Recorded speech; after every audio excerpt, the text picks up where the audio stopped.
Okay, here we are. Smokey Bear Historical Park Museum and Gift Shop.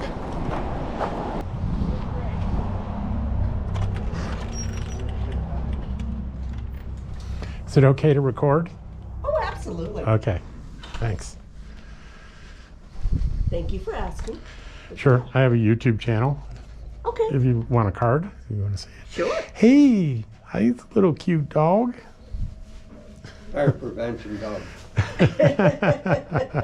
I've got travels with Dottie. Dottie's my dog, and she's out in the car.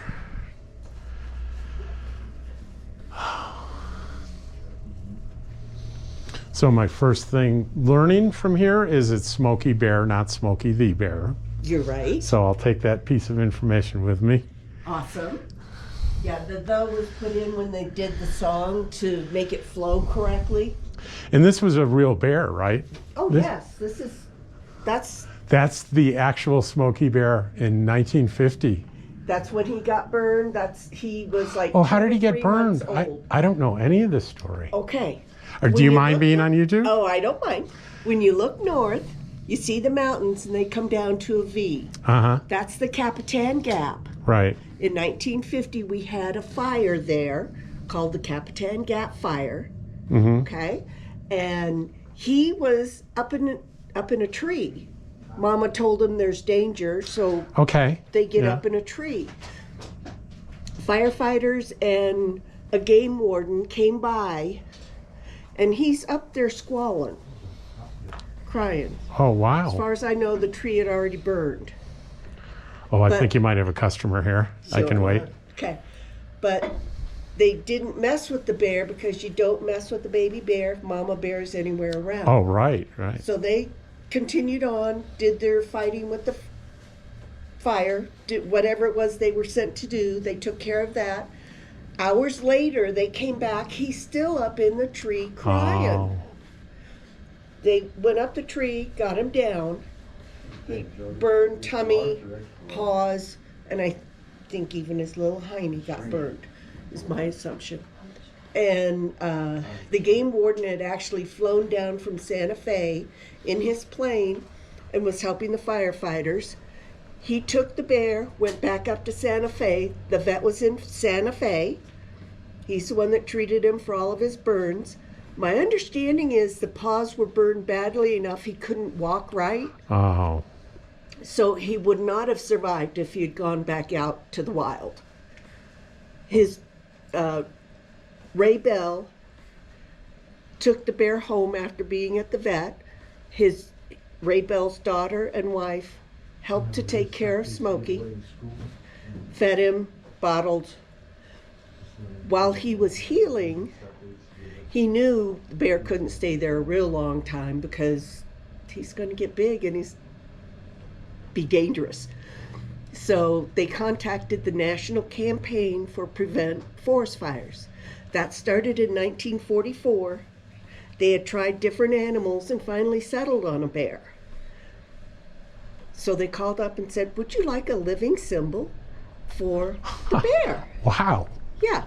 And the National Campaign decided to take the risk. So they transported Smokey over to the National Zoo in Washington, D.C., and he lived there till he was 26.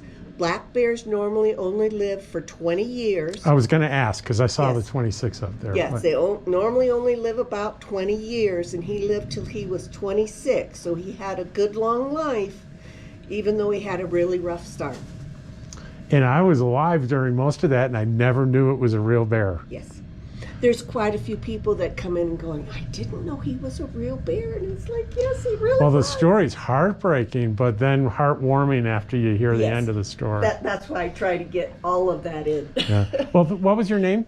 My name is Peggy. Okay, thank you, And Peggy. I've told that story and made kids cry, so it's like, no, Well, we you gotta almost get to the end. you made me cry a little bit. So, okay, thank you so much. My pleasure. They have a phone number that you can call.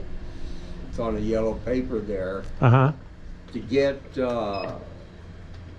what do they send you? No, you have to write a letter Or write a letter. to Smokey Bear. Oh, to get a junior ranger packet for kids, huh? Yes. Well, adults can get them too. I guess so. So Smokey Bear, Washington, D.C., 20252. Write a letter. Okay, great. There's only 2 people in the United States that have their own zip code. Smokey Bear is one of them. Yes. Who's the other? President is the And the president and Smoke. That is an interesting piece of trivia. Thank Yeah. you. Your name, sir? Richard. Richard. Thank you, Richard. That's my wife. Oh, okay. Thank you.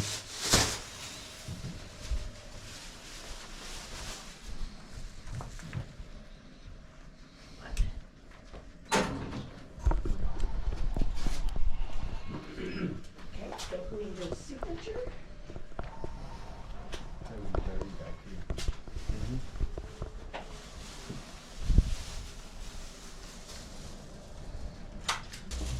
Sorry if I delayed you guys. No problem. No problem at all.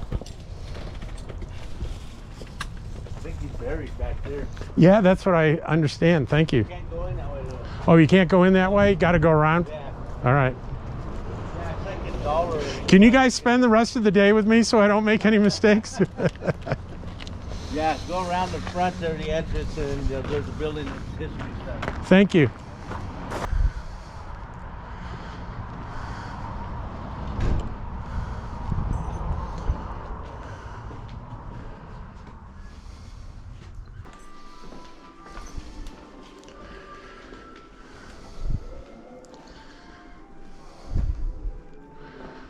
Oh, this is pretty cool.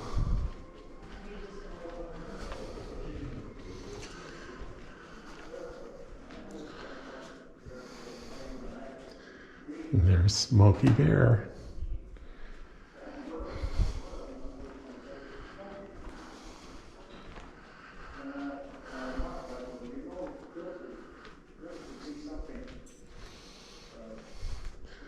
Well, I certainly had a wildland outfit like this back in the day.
This is the New Mexico Wildland Fallen Firefighter Memorial.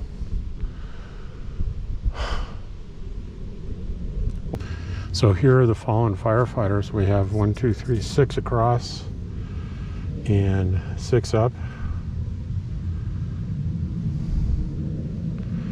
36, 37,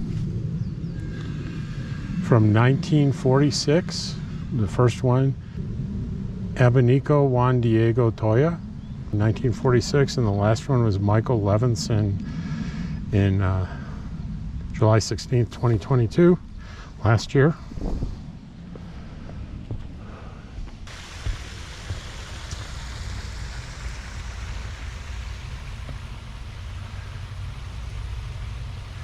Smokey retired from the Forest Service May 2nd, 1975. He was 25 years old.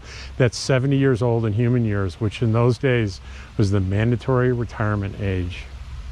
At age 26, Smokey died peacefully in his sleep of old age in our nation's capital. The date was November 9, 1976, our nation's bicentennial year. Apparently, as you heard from the kind woman in the museum and gift shop, he lived far beyond normal lifespan of a bear.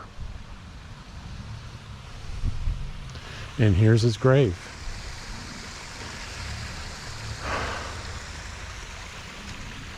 Here he is. This is the resting place of the first living Smokey Bear. In 1950, when Smokey was a tiny cub, wildfire burned his forest home in the nearby Capitan Mountains of Lincoln National Forest. Firefighters found the badly burned cub clinging to a blackened tree and saved his life. In June of 1950, the cub was flown to our national capital to become the living symbol of wildfire prevention. I don't know why I'm getting so choked up over it, but I am.